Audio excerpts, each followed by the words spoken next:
अस्सलाम वालेकुम everyone, welcome back to one shot class जिसमें हम लोग चैप्टर नंबर 8 थर्मोडायनामिक्स को जो है हम उसको जो है ना स्टडी करेंगे। थर्म क्या होता है? हीट।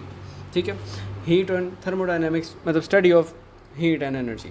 तो अभी हम लोग देखते हैं इसके फंडामेंटल कॉन्सेप्ट, गैस लॉज जो भी है, लॉज हैं, जो भी चीज़ें हैं, बहुत बहुत आसान है, आप लोगों ने घबराना नहीं है। इसको हम इन पॉइंट्स में जो है ना वो जो है ना हम कर सकते हैं डिवाइड। सबसे पहले फंडामेंटल कॉन्सेप्ट की तरफ आते हैं जनाब। सबसे पहला जो कॉन्सेप्ट है ना वो मैं आप लोगों को देता हूँ, ये एकदम से खुल जाता है सारा, सॉरी। टेम्परेचर किसी भी जो है ना, किसी भी एक सिस्टम है, गैस है इसके अंदर, ठीक है, गैस है, गैस पार्टिकल्स हैं, या आप इसमें क्या करेंगे, रैंडम मोशन में होंगे, एक दूसरे से टकराएंगे।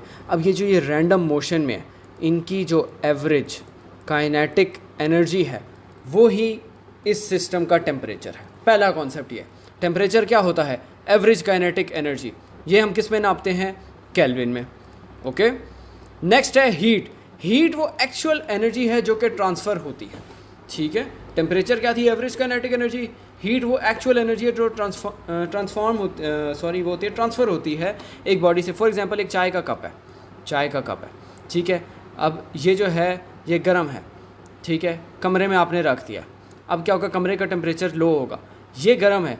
अब ये hot to low, naturally universe की तमाम चीज़ें ज़्यादा से थोड़े की तरफ मूव करती हैं। तो कुछ टाइम बाद क्या होगा कि कमरे का टेम्परेचर जितना था उतना ही चाय का भी टेम्परेचर हो जाएगा। ये होता है इक्विलिब्रियम। नेट चेंज नहीं है, टेम्परेचर वही है। ओके, रूम टेम्परेचर पे आ जाएगा। ये एक्स्ट्रा गर्म थी, ये उसकी निस्बत ठंडा था, इसने इसको भी जो है ना मतलब वो होना, हीट ट्रांसफ़र करना शुरू होगी जब तक दोनों जगह पे जो है टेम्परेचर सेम ना हो जाए। तो हीट वो एक्चुअल एनर्जी ट्रांसफ़र है। और ये यूनिवर्स का लॉ है कि गर्म से चीज़ ठंडी होगी। कभी ऐसा हुआ कि आपने बाल्टी रखी हो ठंडे पानी की और वो जो है वो उबलने लग जाए? नहीं होती है। ठीक है, अच्छा, अब जनाब आला इसको हम नापते हैं जाउल में। टेम्परेचर का यूनिट है केल्विन। हम लोग सेल्सियस में, फ़ारेनहाइट में नापते हैं, लेकिन जो एसआई यूनिट है वो है केल्विन। दूसरा क्या है? हीट जाउल में होती है। ठीक है, ये दोनों चीज़ें आपको समझ में आ गई। उसके बाद यहाँ पर देखें कि थर्मल इक्विलिब्रियम है। अब ये सेम टेम्परेचर पे, नो नेट हीट ट्रांसफ़र। ये मैंने आपको बताया कि दो चीज़ें इक्विलिब्रियम में हैं अगर तो उनका टेम्परेचर बिल्कुल सेम है। ये हमने पढ़ा था ना। थर्मल इक्विलिब्रियम को मैं इस तरह भी समझा सकता हूँ, जिस तरह दो बाल्टियाँ हैं, ये मैंने कनेक्ट की हुई हैं। ओके, इसको मिटाते हैं, इसको लगाते हैं। ये दो बाल्टियाँ हैं, एक यहाँ पर भरी हुई थी और एक यहाँ तक भरी हुई थी। अब क्या होगा, क्योंकि ये कनेक्टेड हैं तो कुछ टाइम बाद यहाँ से पानी जो है यहाँ पर फ़्लो होगा, एंड कुछ टाइम बाद ऐसी सिचुएशन हो जाएगी कि दोनों जो बाल्टियाँ हैं वो बिल्कुल जो है ना इक्वल जो है ना लेवल पे आ जाएंगे। बिल्कुल जो है क्या होंगे? इक्वल। ये क्या आ गया? इक्वल हो गया। इक्विलिब्रियम में नेट चेंज अब कोई नहीं हो रहा। ठीक है, जब एक डिफरेंस था तब जो है चेंज हुआ, लेकिन जब नेट चेंज ज़ीरो हो गया उसे हम कहते हैं थर्मल इक्विलिब्रियम। ठीक है, ये आपको उसकी भी चीज़ समझ आ गई। इसमें क्या होता है कि आपको हीट ट्रांसफ़र नहीं होती। इंटरनल एनर्जी क्या होती है? किसी भी सिस्टम की इंटरनल एनर्जी, एक ये सिस्टम है, ठीक है, ये एक सिस्टम है। अब देखें इंटरनल एनर्जी क्या होती है? Sum of kinetic and potential energy. इसकी जो अंदर सिस्टम की काइनेटिक एनर्जी है, ठीक है, प्लस क्या है? Potential energy. इनका सम क्या होता है? Internal energy.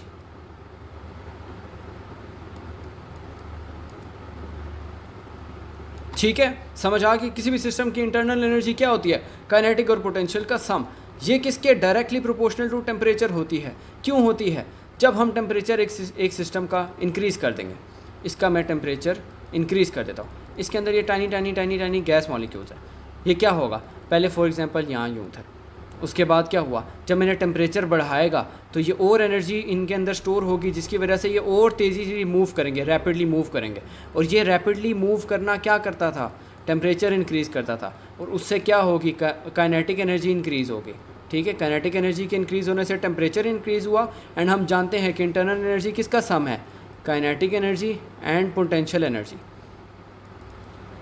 तो जब काइनेटिक एनर्जी इंक्रीज़ होगी तो इंटरनल एनर्जी भी तो इंक्रीज़ होगी। तो आपको उम्मीद है ये वाला कॉन्सेप्ट भी समझ आ गया होगा। थोड़ा गंद मच जाता है इधर, दरअसल वाइट बोर्ड में मैं ये माउस से ड्रॉ कर रहा था, तो माउस पे जो है ना लिखना और वो करना ज़रा मुश्किल होता है, लेकिन आई होप सो अब समझ आ गया होगा। अच्छा, समझ आया जनाब?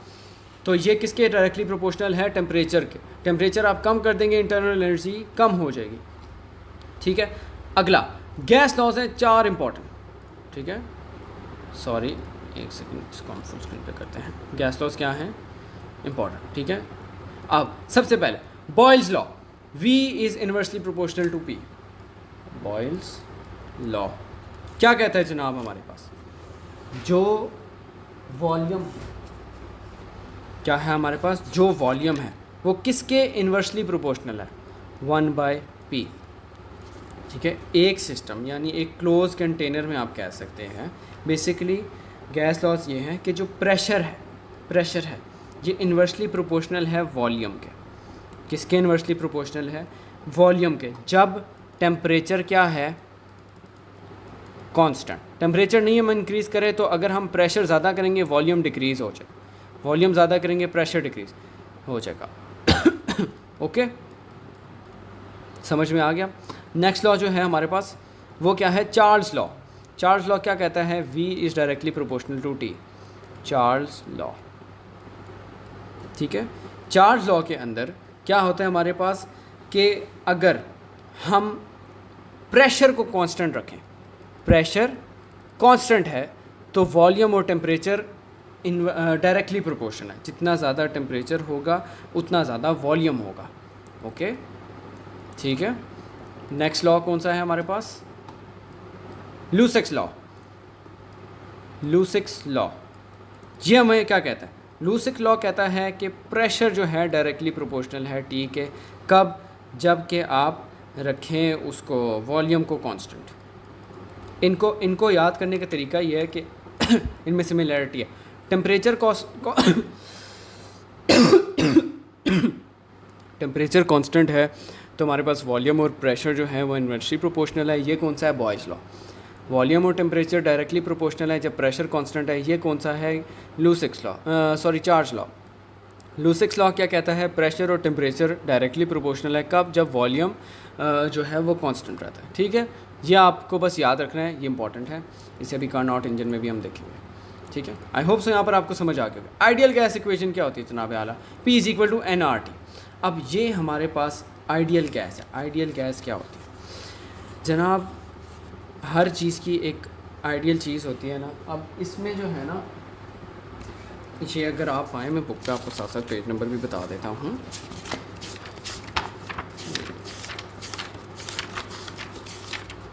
जे आइडियल गैस, ये देखें, ये एक आइडियल गैस की इक्वेशन है।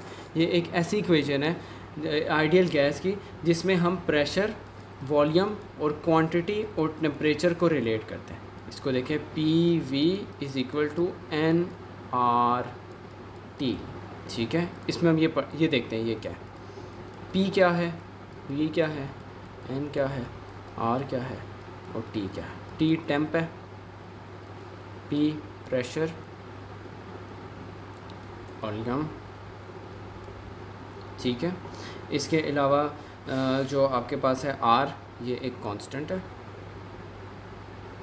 इसकी भी वैल्यू गिवन है, हम लोग बुक से याद कर सकते हैं।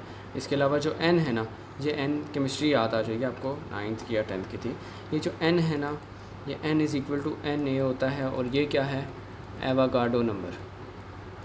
ठीक है, एवोगाड्रो नंबर। और ये क्या है हमारे पास? Number of gas molecules. ठीक है, ये n होता है हमारे पास।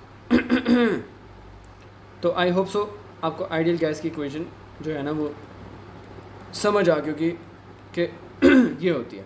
एंड इसमें जब हम R को, जो कांस्टेंट था, उसको डिवाइड करते हैं एवोगाड्रो नंबर से, ये दोनों कांस्टेंट है, ये बन जाते हैं K, जो कि है बोल्ट्जमैन कांस्टेंट। ठीक है, अब इसको अगर हम इसमें पुट करें, R को डिवाइड करते हैं, N को हम इसमें, मैं आपको बल्कि इसी तरह कराता हूँ, इसको हम कन्वर्ट करते हैं इसमें n divided by NA RT। फिर क्या बन गया? अब ये NA इसके साथ डिवाइड कर देते हैं, R डिवाइडेड बाय NA, ये NT ऐसे ही है। ये क्या था? K के इक्वल, तो ये क्या बन गया? NKT। आगे पीछे बेशक कर सकते हैं ना, मल्टीप्लाई हो रहा है। ठीक है, तो ये हमारे पास NKT बन गया। एक में क्या था हमारे पास nRT, एक में क्या है nKT। तो आई होप सो आप लोगों को ये भी समझ आ गया होगा। नेक्स्ट में काइनेटिक थ्योरी ऑफ गैसेस। इसके कुछ अजम्पशंस हैं, कुछ वो चीज़ें हैं वो हम देख लेते हैं। वो इसके अंदर है नहीं, अच्छा यहाँ पर देखें काइनेटिक थ्योरी ऑफ गैसेस में, बल्कि मैंने यहाँ पर अगर उसे समराइज़ करवाया हो तो यहाँ पर उसने नहीं किया, खैर है कोई नहीं। काइनेटिक थ्योरी ऑफ गैसेस में आपको ये देखें, काइनेटिक थ्योरी ऑफ गैसेस में जो वो देखें कि जो हम कुछ अजम्पशंस करते हैं, बेसिकली कुछ साइंटिस्ट ने ना हमें 19th सेंचुरी के अंदर हमें कहा है, आपके बुक पे पेज नंबर 131 में है, इस थ्योरी के हिसाब से अगर हम गैस को gas is a compose of number of tiny hard spheres molecules जो कि एक दूसरे से कोलाइड करते हैं कंटेनर वॉल से। ये मॉलिक्यूल्स जो है ना न्यूटन लॉ इन पे वैलिड होता है और ये हमें बताती है कि इन मॉलिक्यूल्स की मोशन कैसी है, मतलब माइक्रोस्कोपिक लेवल पे है ये बात। तो खैर ये काइनेटिक थ्योरी ऑफ गैसेस इसमें इंपॉर्टेंट भी है। मैं आपको इसके कुछ असम्पशंस अभी बता देता हूँ, मेन जो इसकी चीज़ें। सबसे पहले एक नंबर ऑफ फाइनाइट नंबर होता है जो मतलब कि नेवर एंडिंग नहीं होता। कोई भी एक नंबर है वॉल्यूम का, फॉर एग्जांपल कितना भी वॉल्यूम है, ठीक है, n नंबर किया मीटर क्यूब, इसके अंदर बहुत ज़्यादा नंबर ऑफ़ मॉलिक्यूल्स होते हैं, क्योंकि मॉलिक्यूल कितने छोटे छोटे होते हैं कि इतनी छोटी सी जगह पर इतने ज़्यादा आ जाते हैं। तो किसी भी एक नंबर पे मॉलिक्यूल्स बहुत ज़्यादा होते हैं, ठीक है, गैस के पहली असम्पशन। बाकी आप बुक पे पढ़ सकते हैं कि मॉलिक्यूल जो हैं, जो उनका साइज़ है, मॉलिक्यूल का साइज़ है वो उनकी सेपरेशन से बहुत कम है, ठीक है, ये एक है। उसके बाद हर गैस मॉलिक्यूल एक दूसरे से रैंडम मोशन में जो है ना वो फेर रहा होता है। गैस मॉलिक्यूल कभी कोलाइड करेगा, वॉल से करेगा, कुछ भी होगा, उसका मतलब उसकी डायरेक्शन चेंज भी हो सकती है, ठीक है। और जो कंटेनर के साथ कोलाइड करेंगे, अब एक क्लोज सिस्टम है, इसके अंदर ये गैस मॉलिक्यूल्स है, ये इसके साथ कोलाइड करेंगे, यहाँ जो भी करेंगे ये इलास्टिक है, इधर ये एनर्जी लूज़ करें, उधर गेन कर लेंगे, किसी और के साथ कोलाइड होकर कुछ भी हो सकता है, ये इलास्टिक है, ठीक है, ये इलास्टिक एनर्जी कंजर्व है, इलास्टिसिटी पढ़ी थी ना हमने। अच्छा, तो अब इसको भी मैं जो है ना इसको छोड़ें, इतने डॉट डॉट को ख़त्म करेगा ज़रा चाहते। अच्छा, नेक्स्ट क्या है जनाब आला, इसमें काइनेटिक थ्योरी भी पता लगी। अजम्पशंस आप देख लें कि इसमें दूसरी अजम्पशन ये भी होती है कि मॉलिक्यूल्स जो एक दूसरे पे कोई फोर्स नहीं लगाते, बजाय कि जब वो कोलाइड हो जाए, ठीक है। अब जब वो कोलाइड हो जाएंगे तभी फोर्स लगेगी, इसके अलावा वो अट्रैक्ट रिपेल्ट नहीं कर रहे दूसरे। अच्छा, तो इसमें देख लें। अच्छा, एक इम्पॉर्टेंट आ सकती है कि रियल गैस कब आइडियल गैस बनेगी, रियल गैस कब आइडियल बनेगी। तो इसका आंसर है कि देखिए जो हमारे पास इक्वेशन थी PV = nRT, ठीक है, इसमें अगर हम पुट करें, ठीक है, अब देखें n में हमने मास ऑफ गैस डालना है और मोलर मास डालना है, ठीक है। तो ये हमारे पास बन जाएगा n = m/m, ठीक है। अब इधर हम आते हैं, तो जनाब आला n की जगह अब हमने डालना है PV = nRT था, n की जगह हम ये डालते हैं m/m। तो अब क्या बन जाएगा हमारे पास, अब ये जो इक्वेशन बन गया, इसके अंदर जो ये जो m है ये मैं इस साइड पे ले आऊँ और ये वॉल्यूम इधर मल्टीप्लाई हो रहा है, इधर आके डिवाइड हो जाएगा, ये बन जाएगा ना PM = mV/T, ठीक है, जहाँ पर m और v जो है वो होती है डेंसिटी, डेंसिटी किसके इक्वल होती है m/v, ठीक है। ये इसके अंदर आपने पुट कर देना, तो क्या बन जाएगा PM = ρRT, ये आइडियल गैस की क्या है आपके पास इक्वेशन, ठीक है।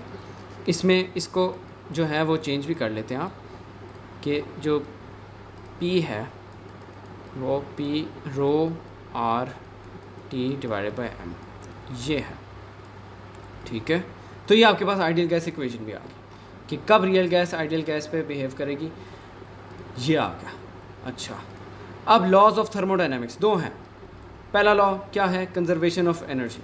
सबसे पहले ये बहुत इंपॉर्टेंट है, यहाँ पर अगर आप देखें लॉ ऑफ थर्मोडायनेमिक जो पहला है वो ये स्टेट कहता है कि जब हम हीट कोई सिस्टम में ऐड करते हैं तो वो उसकी इंटरनल एनर्जी को इंक्रीज़ करेगा और जो इन्वायरमेंट है ना उस पर सिस्टम वर्क करेगा। इसकी मिसाल मैं आपको समझाता हूँ, मोस्ट इम्पॉर्टेंट है थर्मोडायनेमिक्स के लॉज। यहाँ पर देखिए, एक कंटेनर था, ये मैंने रखा उस पर पिस्टन, ठीक है, पिस्टन पता ही है। यहाँ पर अंदर जो भी सब्सटेंस था, क्या हुआ, मैंने इस पे लगा दी आग, इसको मैंने दे दिया हूँ हीट, क्यू दे दिया, क्या होगा, अब उन गैस मॉलिक्यूल्स का बढ़ जाएगा, वो एक दूसरे पे भी टकराएंगे, कोलाइड करेंगे, फोर्सेस लगाएंगे इसके ऊपर, और क्या करेंगे, इस पिस्टन को लिफ्ट अप कर दिया, और अब यहाँ से जो है ना ये यहाँ तक ले आए। पहले देखें कितना था, छोड़ा था, सॉरी यहाँ तक था, यहाँ से यहाँ तक था, अब यहाँ से यहाँ हो गया। तो पहला लॉ ऑफ थर्मोडायनेमिक हमें क्या कह रहा है, जब हम हीट ऐड करेंगे एक सिस्टम में तो उसकी इंटरनल एनर्जी इंक्रीज़ होगी और वो वर्क करेगा, ठीक है, work done on the environment, ठीक है, या बाय द सिस्टम ने वर्क किया। अच्छा, सेकंड लॉ क्या है, उसकी दो स्टेटमेंट्स है, एक हीट इंजन है, एक रेफ्रिजरेटर है। एंड एक वैसे शॉर्ट क्वेश्चन आ सकता है कि work done on the system और बाय द सिस्टम में क्या है, जब हम खुद सिस्टम पे वर्क करेंगे, भाई हमने पिस्टन को दबाया तो हमने क्या किया, सिस्टम पे वर्क किया, जब सिस्टम खुद उसको लिफ्ट कर रहा है तो अब क्या करे, सिस्टम वर्क कर रहा है, तो work done by the system है। अच्छा, पहला लॉ हो गया, दूसरा लॉ, सेकंड, दो हैं इसका एक क्या है, हीट इंजन, दूसरा क्या है, रेफ्रिजरेटर। अच्छा, इधर जनाब आला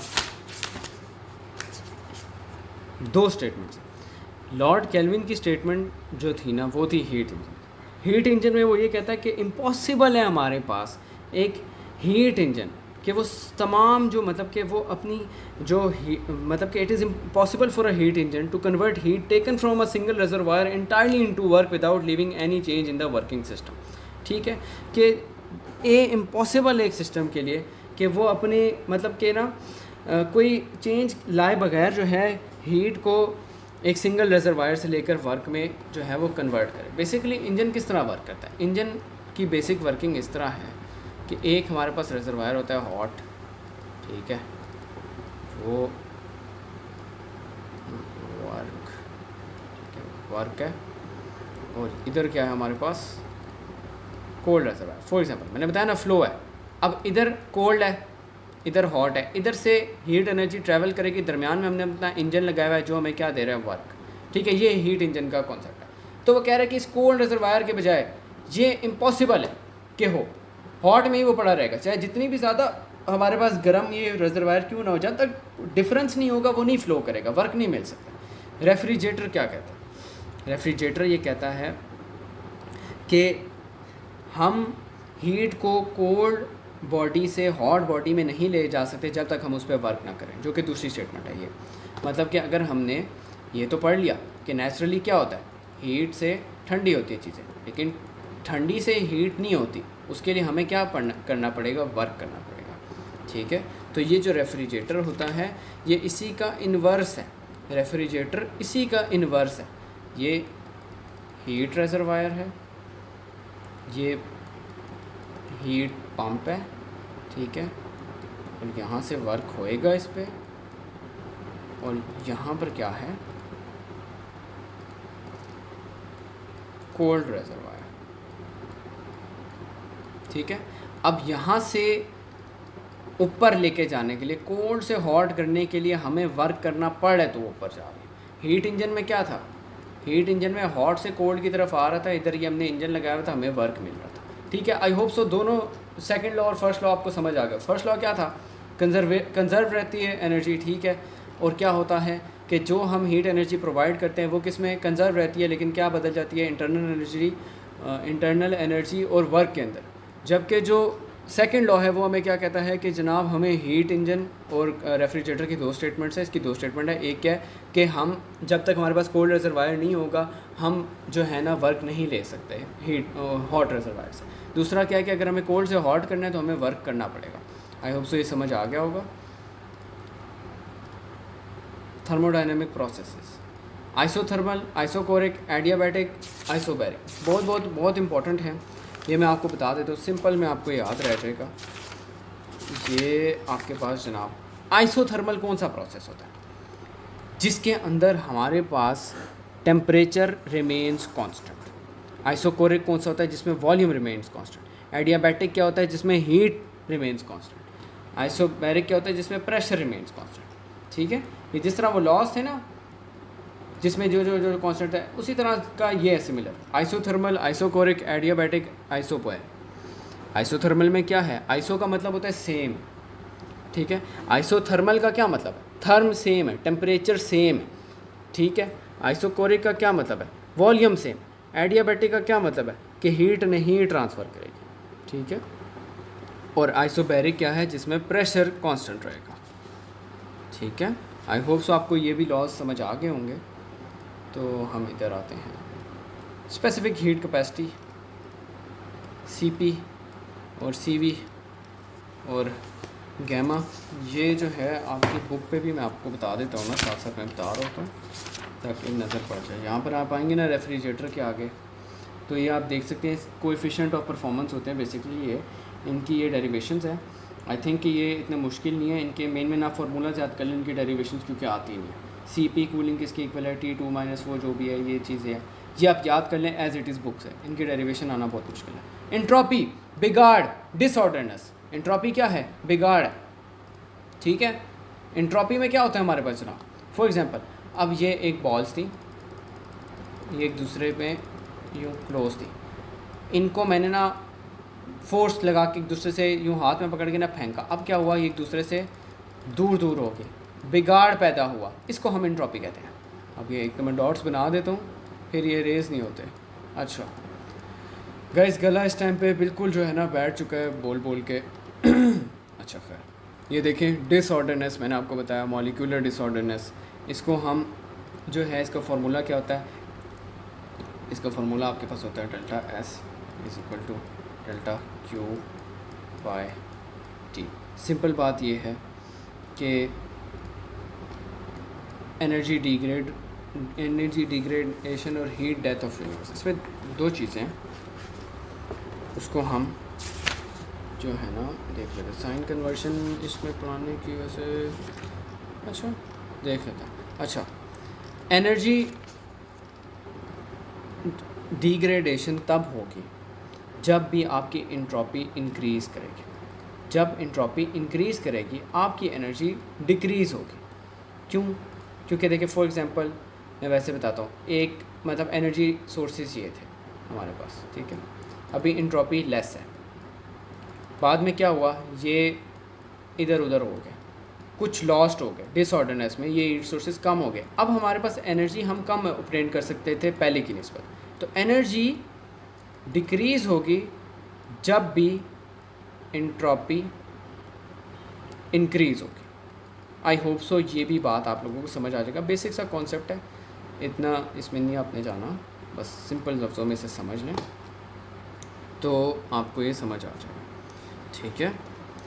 इसके बाद और कुछ तो इसमें है नहीं। कार्नोट इंजन एक रह गया, वो एक आइडियल इंजन होता है जिसमें हम मैक्सिमम जो है ना मैक्सिमम निकालते हैं। कार्नोट इंजन का एक बहुत इम्पॉर्टेंट जो है ना वो, कार्नोट इंजन एक ऐसा इंजन होता है जो कि वर्क करता है कार्नोट रिवर्सिबल साइकिल में। पेज नंबर 143 में आप आएंगे ना तो आपको मिल जाएगा उसके क्या साइकिल्स होते हैं, एंड कुछ इस तरह करके होता था, ठीक है।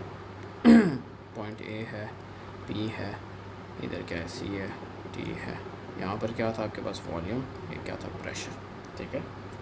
इधर से इधर आइसोथर्मल एक्सपेंशन, इधर होगी आइसोथर्मल कंप्रेशन, इधर होगी एडियाबैटिक एक्सपेंशन, इधर एडियाबैटिक कंप्रेशन, ठीक है। बुक से आप पढ़ सकते हैं, इसमें ज़्यादा कुछ है नहीं। कार्नोट इंजन जो है एक आइडियल चीज़ वो होती है जिसको हम अचीव करना चाहें। इसकी एफिशिएंसी मैक्सिमम होती है, 100% नहीं होती, क्योंकि फर्स्ट लॉ ऑफ थर्मोडायनेमिक्स को वो जो है ना वो सेकंड लॉ को वॉइड कर देगी कि कुछ ना कुछ मतलब कि एनर्जी लॉस होती है, ऐसा नहीं है हम उसे इंटायरली कन्वर्ट कर सकें, ठीक है।